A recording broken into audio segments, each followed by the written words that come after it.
Hey, what's up, Fight fans? We are here back again to tell you what we think is going to happen at Metamoris 3. We have enlisted some of the potentially most recognized podcasters you may or may not occasionally listen to every third week. We have Aesopian's Matt Kirtley. Hello again. So why is my bar black and yours aren't? Because you're the black belt. Oh, right. That's right. Wow, what a dick power play that is. Thank you for reminding us. Oh, my pleasure. Yeah, it's cool. Hey, how many joints are broken in you? In fact, I'm losing some joints thanks to Jiu-jitsu. The doctor told me eventually my toe will just be one big bone from all the calcium. Thanks, Matt. It's always a pleasure to have you on whatever the hell this is. Let's go over to say hi to my BJJ podcast arch nemesis, Paul Moran. Paul, how are you doing today? Very good. How are you, sir? I mean, I could be better. I'm talking with you. I was talking to Kevin. I'm doing great, Paul. It's good to be on with you. Thanks, love buddy. the show. As always, I think you're amazing. Kevin, don't try and hijack this segment. No one respects you. I was going to introduce Kevin Phillips, my co-host from VerbalTabCast.com, but we're not going to do that anymore. Let's go over to Lex. I just realized I'm the only one that doesn't have facial hair. I feel like a little boy. You look like a little boy. Are you That came out aware really creepy, okay? how creepy that actually came off? Okay. I am single, Kevin. Just throwing that out there. Well, I'm glad we can put together a love connection. But, gentlemen, we actually have work to do here today.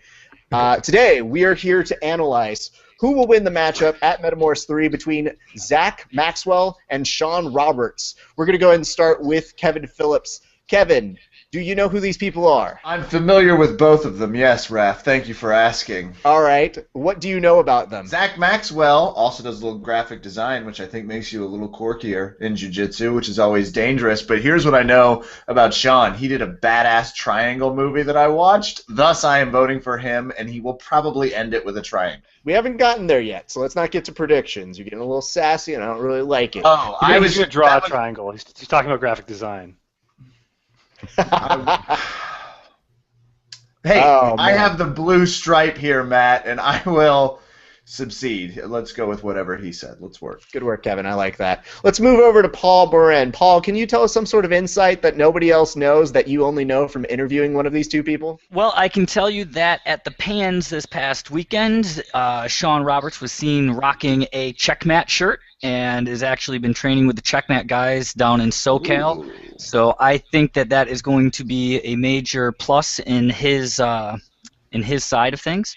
So I think that's the only scoop that's really going on. Zach is old school Gracie who might have been training with Hoyler and those guys for a long time, and his dad being one of the originators in the United States for Brazilian Jiu-Jitsu has been training since he was a kid. So he's been in the game for his entire life. Sean, I think, has been training not nearly as long, but has had some killers on his side of the coaching thing with Half Gracie and Kurt Osiander, and now he's training with Checkmat, like I said. That's fantastic insight, and I love that you combed your hair for this particular This is show. called, believe it or not. I believe it. I'm looking at it right now. That's dangerous hair, my friend. Lex, Paul brings up a good point. Does training with Hoyler change your game, elevate you, make you ready to win this match? I wasn't even listening to what he was saying, so let me think about that. No, actually, let me just answer a question I think I should answer, which is... okay, because that's what people do here, right? Yeah, They just I make just up their own ignore it. things. No, let me just throw it out there because I have to, because Zach was my first jiu-jitsu instructor. For how many weeks, Lex? For Okay. 2 weeks, and then he left. Continue. Yeah. But I remember he's like the father that left, because I remember him shaking his head in disapproval at how shitty my jiu-jitsu was, and then he left. So I'm always trying to live up to, Hold on. You always try Lex, to please this him is getting, subconsciously. this is getting very serious, Lex. Okay, I'm sorry. Are you okay? I know Did it's they not tell my you he fault. went out for a pack of smokes and never came back? Yeah. Do we need No. Inception used so that you come to terms with this? I had a different question for Matt, but I'm going to ask you the question now, Matt, which is Lex okay? He's Russian, and that wasn't a clear liquid he was drinking, so probably not. Okay. That can't be vodka unless there's some real special stuff in there. Matt, I'm going to give you the real me question know. now. If you're Sean, how do you beat Zak Maxwell? with spunk. Yeah, I was watching some Maxwell fights today. Him and Kron going at it. He's just real solid, simple, but good jiu-jitsu. And I don't know, just technique-wise, he's probably got more. I'm sure he's got more experience, but I don't know. Sean's been really hungry and upsetting some people. And Checkmat's been making a lot of people rise to fame by upsetting other people. So maybe he's got some secret sauce now. There were so many little things that you said in there that I didn't quite get, like secret sauce, and that was weird. Yeah, that's where you're going to leave it. Okay, cool. Paul, let's move over to you. It seems like Matt's agreeing with you. Do you agree with him agreeing with you? I agree that we do need a new moderator because this thing is coming off the rails really quick. I think that Sean has a couple things going for him. One being, like I mentioned before, a new training camp, so I think the Sean that we're going to see is going to be different than the one we've seen in the past. I also think that he's prepared himself for sub-only events in the past, doing that who will not be named, his Kumite tournament. So I think Sean's ready for a sub-only game. And are we into picks yet, or what? We're not into picks yet, but thank you for all that unnecessary analysis. Hey, Lex. Yes. Are you still okay? Are you still having dad issues that, you got neglected? Are you okay? Well, I'm hoping that this event will resolve, and then that he will, after the fight, after he wins, he will take the mic and explain everything to me. Do me one favor right now, Lex.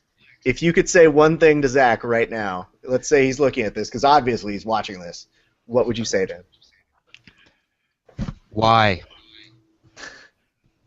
Okay, that got more real than I expected. Kevin, bring us back a little bit on the upside. What do you think is the possible spoiler or most surprising aspect of this match? Well, it's two guys that are wildly competitive. Zak Maxwell has been competing since he was 8.